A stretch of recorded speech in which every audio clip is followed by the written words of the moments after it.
I dedicated this podcast to independent artists. I want to give you guys a straight look in the industry, man. Also want to highlight people behind the music scene, business side. When people see people behind the scenes, they don't know who that is. Hey, how's it going, bro?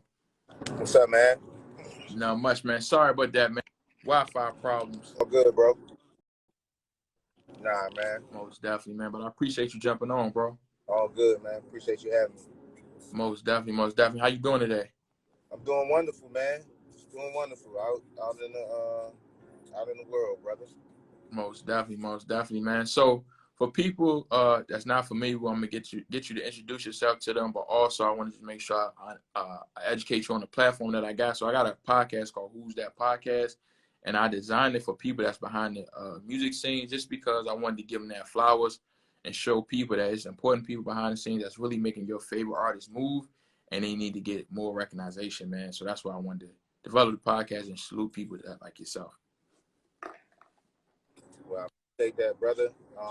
Most definitely. I like to coin what we do is being important, not famous, because every famous person has about 100 important people helping him or her become famous. For sure. Most definitely, man. For sure, man. So for people that's not as familiar with you, just give us a little bio of yourself.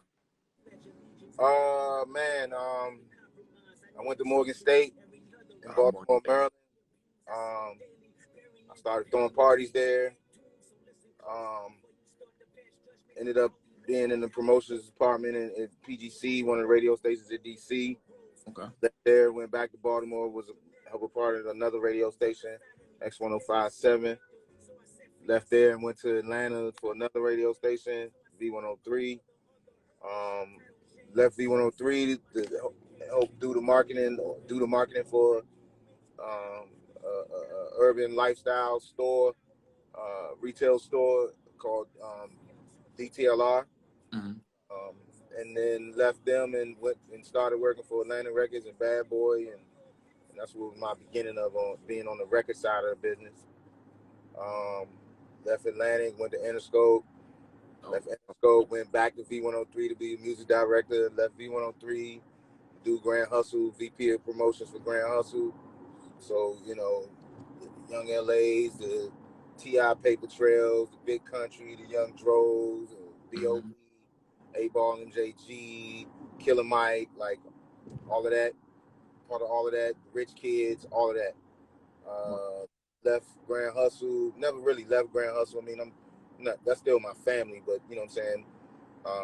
You know, it ain't like you leave, you know what I'm saying? You might not be getting checks, but you're still part of the family. Of course, yeah. And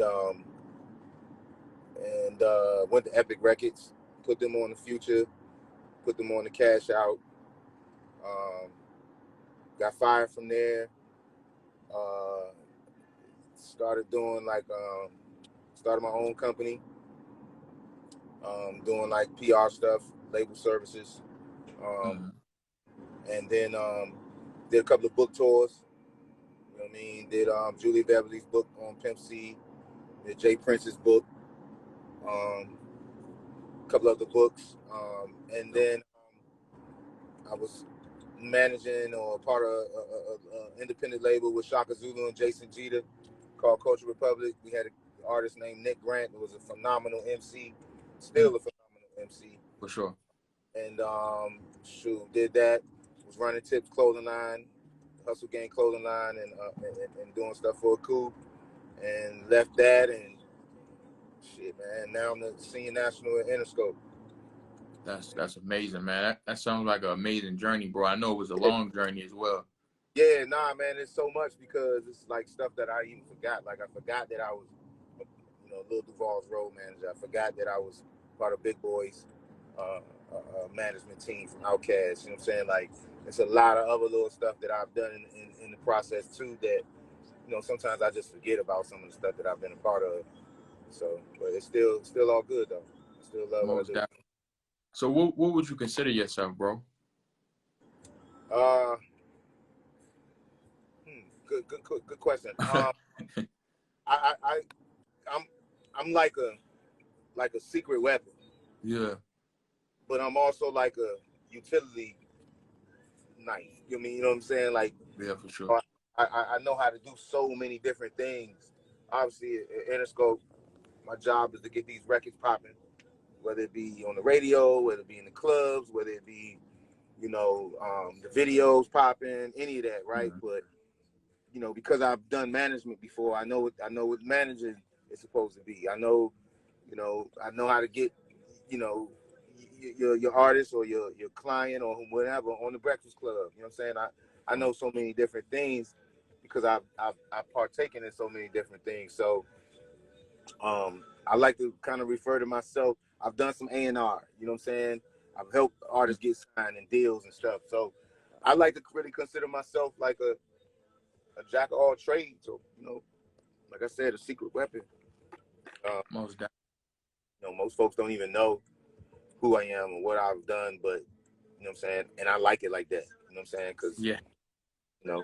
I know, man, so much other stuff comes with people knowing everything you do or whatever. Most definitely. How did you transition from radio to like the actual label side of things? So when I first got into this business, bro, I knew what I wanted to do when I got in. When I got into radio, I started to see people who had the jobs that I wanted to have. Yeah.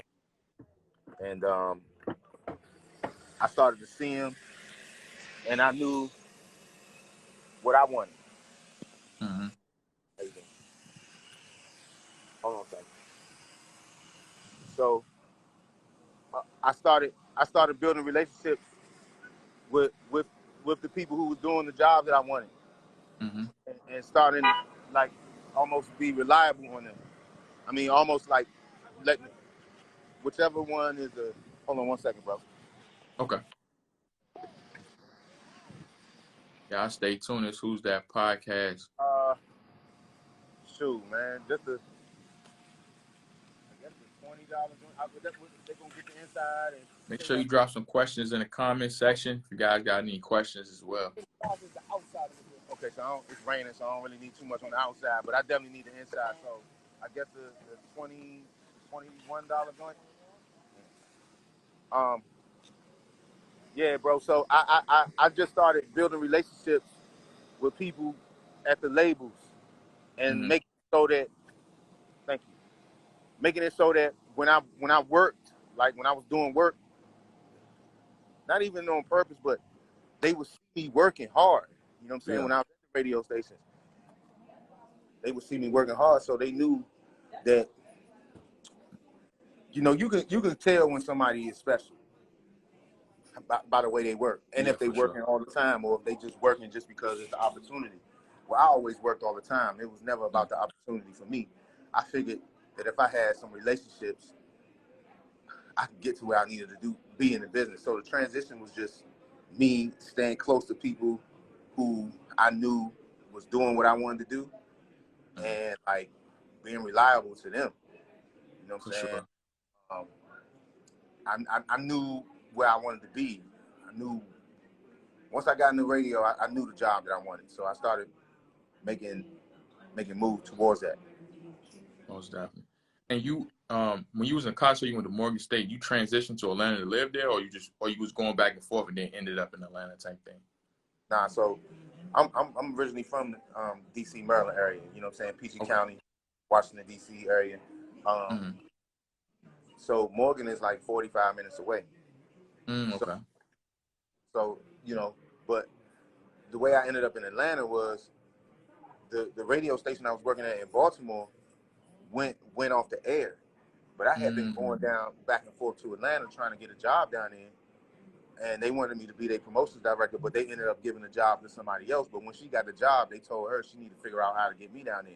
Shout out to Frank Ski, because Frank Ski was coming to Atlanta. I mean, coming to Baltimore because his morning show was syndicated to Baltimore. He would come to Baltimore, and I had a street team, and it was a mean street team, man. The impact I had on the city and the community. And he would go back to Atlanta like, man, we need to get a mayor down here, or we need to get a street team down here. This is when street teams were like, the golden goose to do, For sure. guerrilla marketing or anything that you needed in the marketplace. You know what I mean? So I was lucky enough to have a pretty sizable, diverse people on my team in Baltimore, and we made a dent in the market. So Frank Ski would go back and tell them people in Atlanta, like, yo, we need to get Amir down here. And did that. Radio station went off the air on March 7th of 2003, 11 o'clock, and no, at 3 o'clock. And I got a call probably like 3:30. It was like, man, we got a job for you in Atlanta if you want to move to Atlanta. And I had already been going down there trying to get down there because I knew it was about to happen there too. I knew it was already happening there, so I wanted to be a part of that. And that's how I ended up in Atlanta. Most definitely, man. That's amazing. I got a question in the comments. So I guess it's the artist. Shout out San Diego Chapo. It says, how do you feel about artists getting shows that have zero promotion? I don't think that's a show. Like, if you don't have no promotion, like who's showing up? Like, how do you get the people to show up? Unless you selling the tickets yourself. I mean, I don't think it's no show without a promotion. The person who put on the show, his name is a promoter, so he's supposed to promote. I don't think that's a thing. Not unless something else going on that I don't know about. But it ain't no show. Most definitely. It's a lot of artists that's trying to definitely get in that position. What's some things you see that successful artists all have in common? Hard work. For sure, work ethic. Yeah, work ethic. I mean, not even just artists, but people, period. Like the people who work hard in life, man, you know what I'm saying? If it's something they want to do, and they tend to be successful. People who understand the team concept, that, you know what I mean? You can't do it by yourself. You need a team. As it pertains to artists, you know, they get that. They end up being successful. But I've always respected hard work over talent. Any day. Because talent, you know, you if you so talented that you don't put no hard work in, then you're just talented. Yeah, for sure. I definitely think the same exact thing. A lot of artists, they say they got the talent, they got the work ethic, they don't have the money. What would be some of your advice on finances to kind of, I guess, put in, invest back into yourself?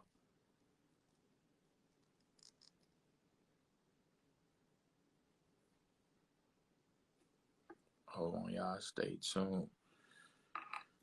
We got, I think it's some Wi-Fi. Let's see.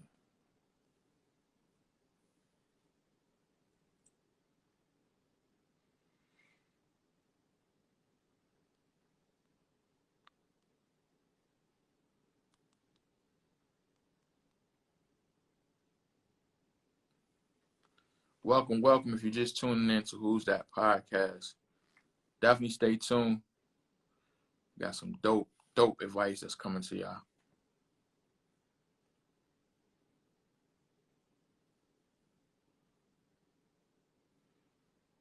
And if you're paying attention, yeah, in fact, who's definitely about to get a golden rule.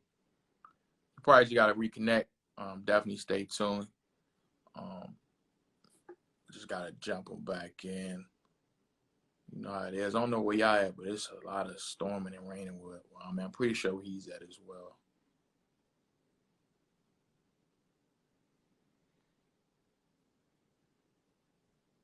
Yep. He currently works at Interscope.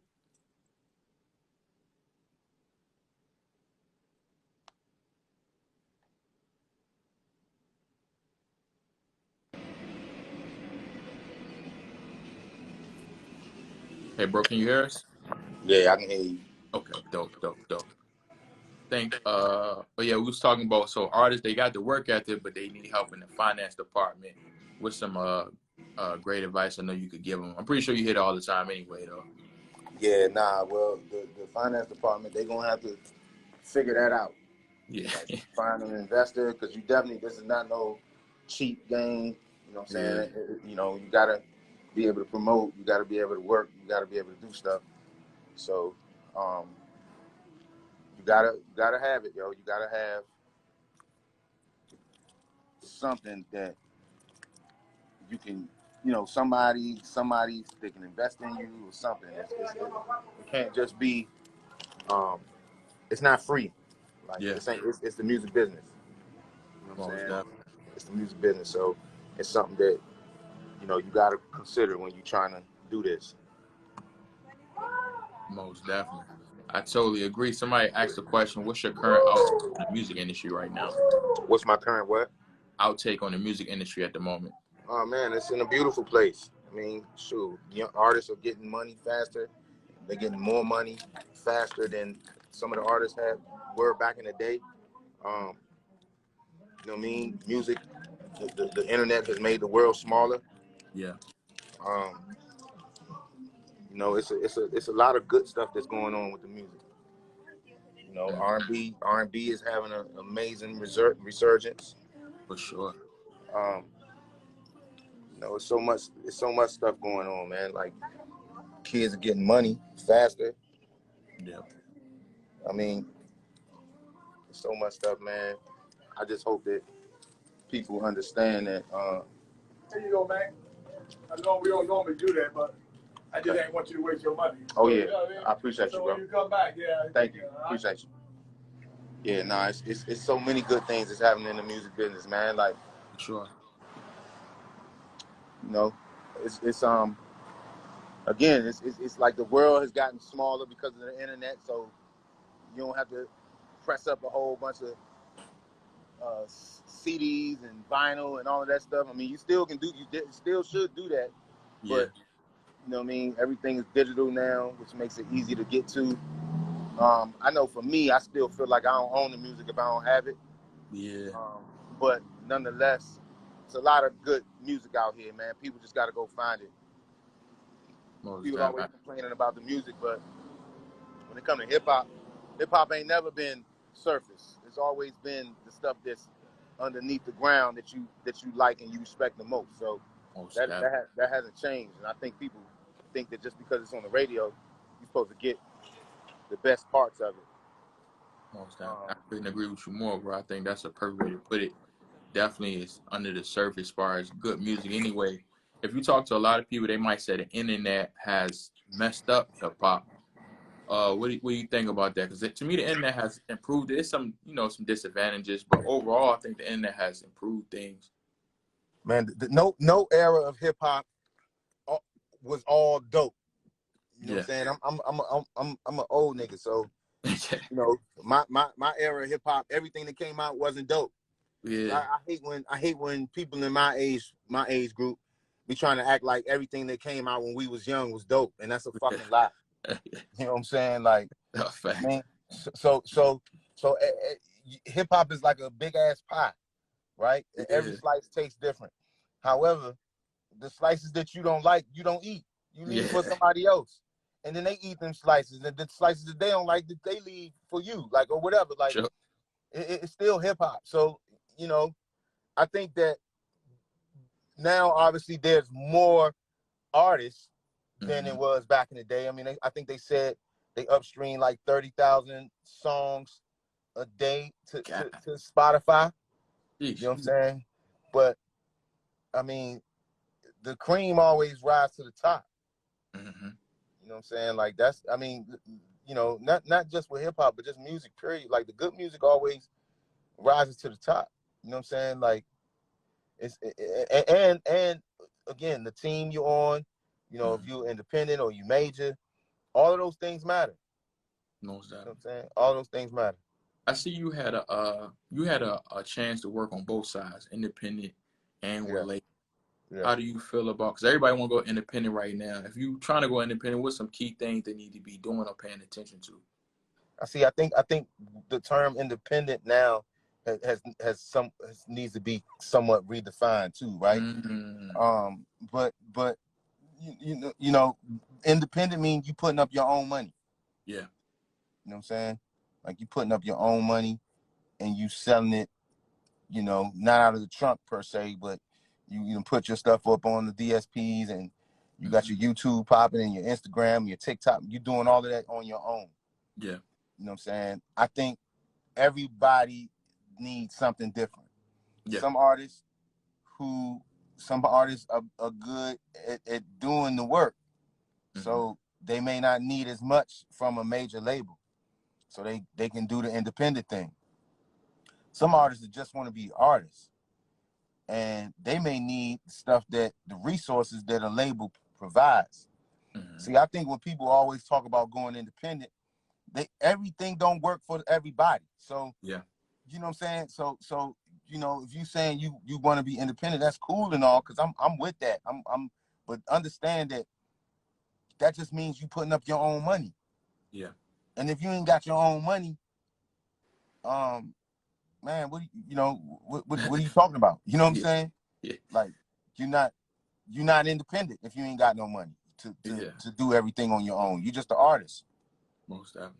Um, Yeah, that's perfectly put. And I think they looking at independent, like you said, wrong. It need to be redefined because it's nothing wrong with working with a label. I think people are kind of like not shitting on that, but kind of looking down towards that versus being independent. It's like they pushing the independent thing, like working with a label is like, you know what I mean, not good.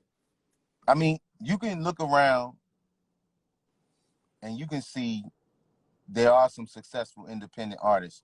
Yeah, A lot of them were on majors before. yeah, You know what I'm saying? Especially, the legacy acts, you know what I'm saying? Like, yeah, they were all on majors before. And they needed a major to get them up out of there. yeah, And now they can go independent.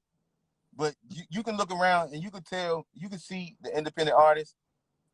And again, that just means you putting up your own money. However, that means you're going to get your money back faster. You're going to see it. You know what I mean? It's going to make more sense to you sooner. But,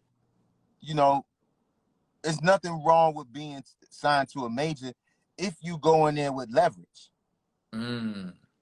You know what I'm saying? It's you may not need the label for certain things that you have going on already in your career, but you might need them for radio. You might need them for video. You might need them for TikTok campaigns, whatever. You can carve out that, and if you got some leverage, you can tell a label. You can go in there and say, okay, I already know how to do this. I got this. We got this.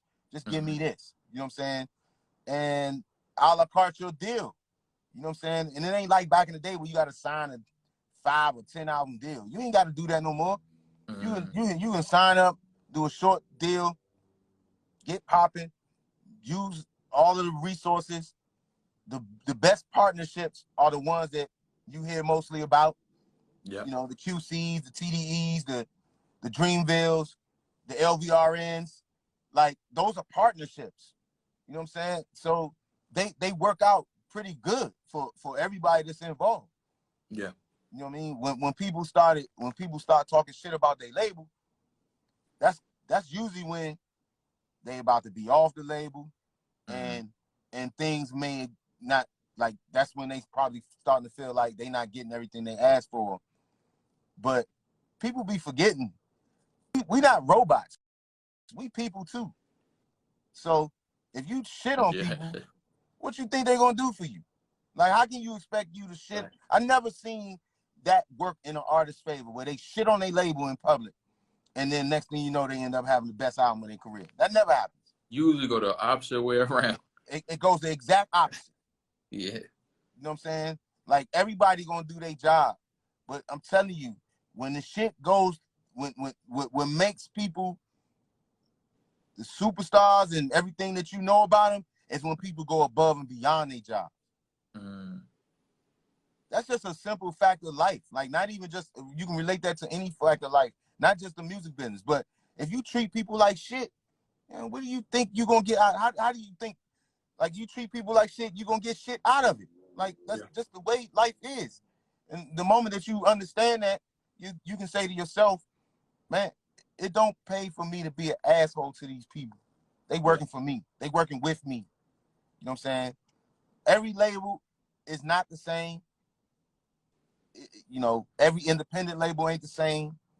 I think if you sign into a major, you need to know what their history is, especially if it's like hip hop.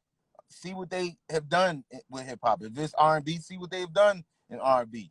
No matter what the genre is, look at the label for what it is. Interview them. You know what I'm saying? It's no different from going to get a job interview, a regular job. Yeah, you want the job, but you also want to know what their benefits are.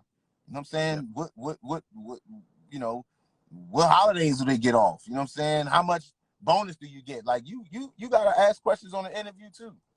For sure. Same thing applies to these labels. I think that's man. I think that's a dope way to put it, just because you had a chance to see both sides, so you're not biased. You know what I mean? You actually compare both sides, so I think that's dope. And you worked in the radio side too.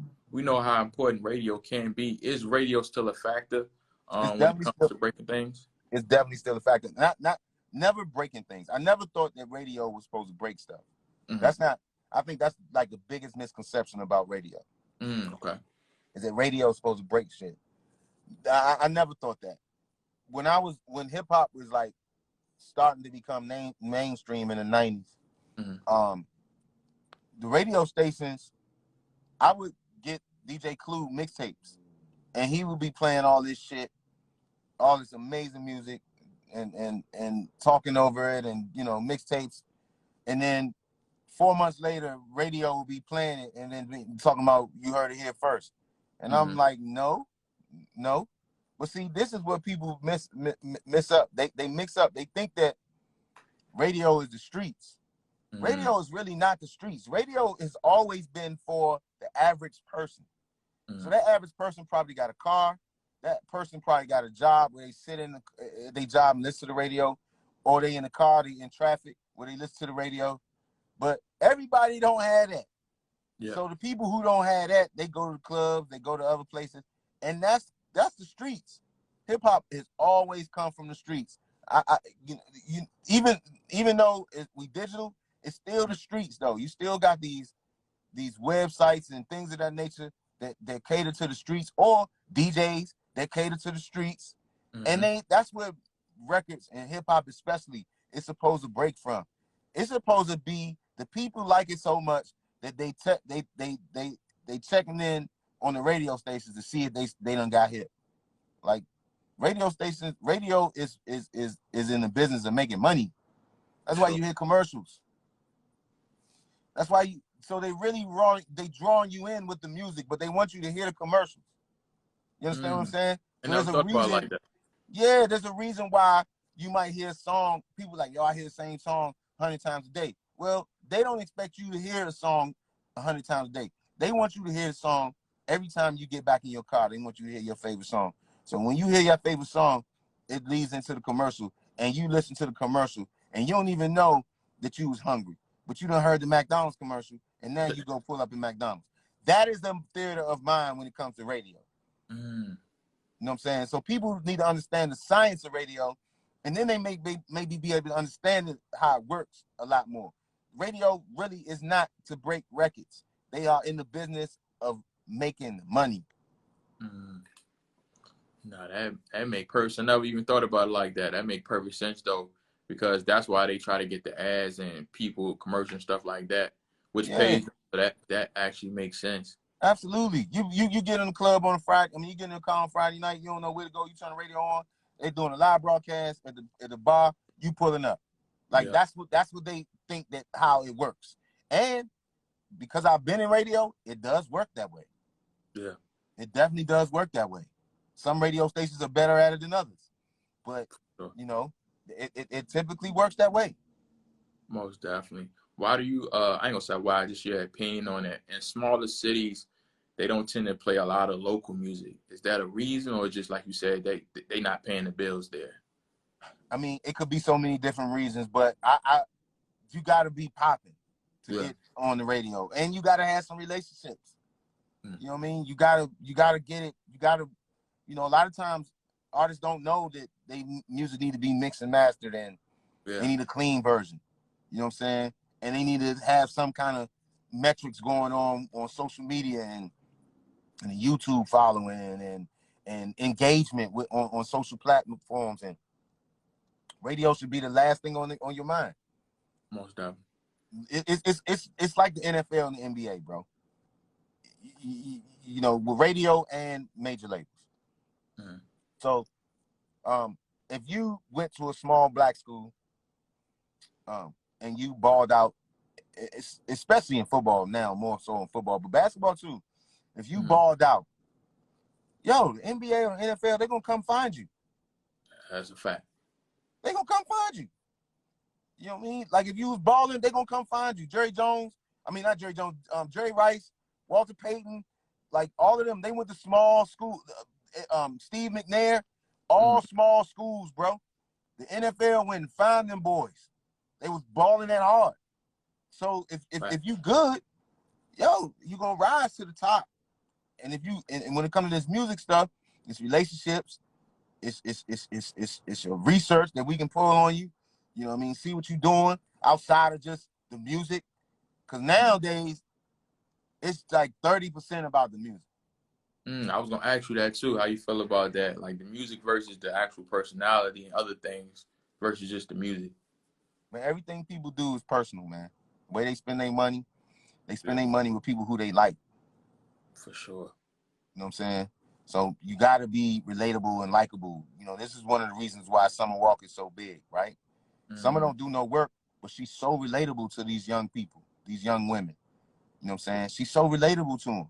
This is why Juice WRLD was so big, because he's so relatable to a generation that feels like nobody cares about them. So, you know what I mean?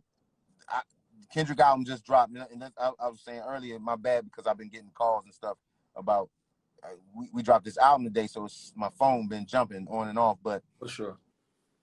This to me, this might be Kendrick's best album, and the reason why is because he's totally transparent and vulnerable on this album.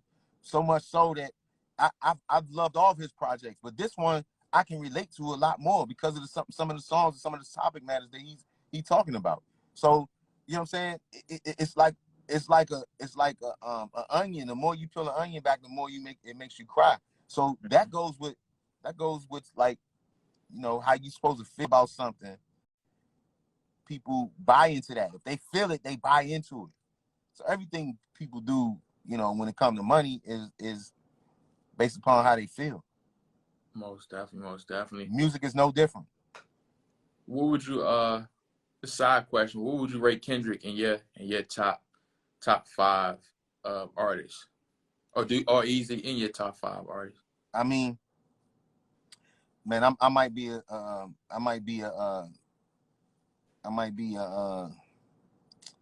what do they call this? It's something of the moment. Like I might just be in the moment right now. Right now, he definitely in the top 5. Yeah. I mean, when I'm listening to, and see, I like to do it. Like I heard somebody say this the other day. Like to do it in like eras. You know what I'm saying? So because I've been a part of the beginning and now even like, you know, where the music is now. That's why I asked you, because it's hard. If I'm 29, so I was born in 90, but I don't remember like 90s artists. You know what I'm saying? So it's hard for me to compare Tupac and Kendrick. I only could go off what I hear on, you know what I'm saying, the TV. I haven't physically, bro. Right. So I bag Kendrick, Cole, Drake, Wale, Big Sean. I bag all of them, Big Crit. I put them all in the same bag. You know what I'm saying? You know, Tupac, Biggie, you know, Nas, you know what I'm saying? G, all of them, I put them in one bag. Like, you know, Snoop, I put them all in one bag. But right now, somebody asked me who's on top, based upon what I'm seeing like today and yesterday, you know, just the last, not even 24 hours, like Kendrick is literally has ascended himself, like, you know, almost like to be like the God MC. You know what I'm saying? If they thought that Eminem was a God MC, it's clearly Kendrick Lamar to me right now. But you know, and it has nothing to do about songs on the radio or Spotify links, downloads, none of that shit to me. It's really about what he's saying and what he's trying to do with his music. He's holding a culture accountable, and I think that's important. Most definitely, man. That's super dope, bro. I always ask everybody, because a lot of artists ask me this question: if artists is down on their last, ain't nothing working for them. They've been doing this for I don't know how long, and it's still not working. And they on their verge of giving up. What advice would you give them? Man, I would tell them don't give up. I would tell them,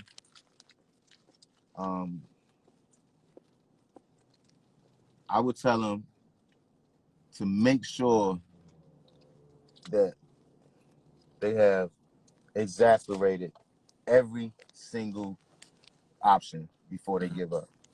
And the reason I say that is because this shit ain't supposed to happen overnight. If it was supposed to happen overnight, everybody be doing it. And your mom ain't raised no quitter. Now, if you've been doing this for a long time, and it ain't been like you haven't received $1 off of it, not even like selling a merch t-shirt or something, because being successful don't necessarily mean you selling music. You could be selling merch through your music, you know what I'm saying, and other things, right? Maybe you know, there's other ways you can get money in the music business. So, but if you haven't received $1 over this and you've been doing this shit for about 5 or 6 years, maybe you're not the artist. Maybe you're the executive. Maybe you need to go find some artists. You know what I'm saying? Maybe you the producer. Maybe you the songwriter. And just understand what success is. It don't have nothing to do with maybe you started out. Bro, I went to school to be a history teacher. I started throwing parties. Now I'm a music executive. This, you know, I'm definitely going to end up running this shit one day. So for sure, speak that to listen for sure. Yeah, absolutely. Most definitely, man, for sure, man. Well, I definitely appreciate you, bro, man, taking time. I know you're a busy guy. I just dropped the album, so I know you're super busy. So I definitely appreciate you jumping on the call, man. Again, this is Who's That Podcast, bro. If you need anything, any posts, anything I can do, definitely let me know, man. Anything you need, I definitely got you. I appreciate your time, bro. Thanks for the opportunity. For sure, man. Talk to you later. Have a great weekend, bro. Peace. All right, peace.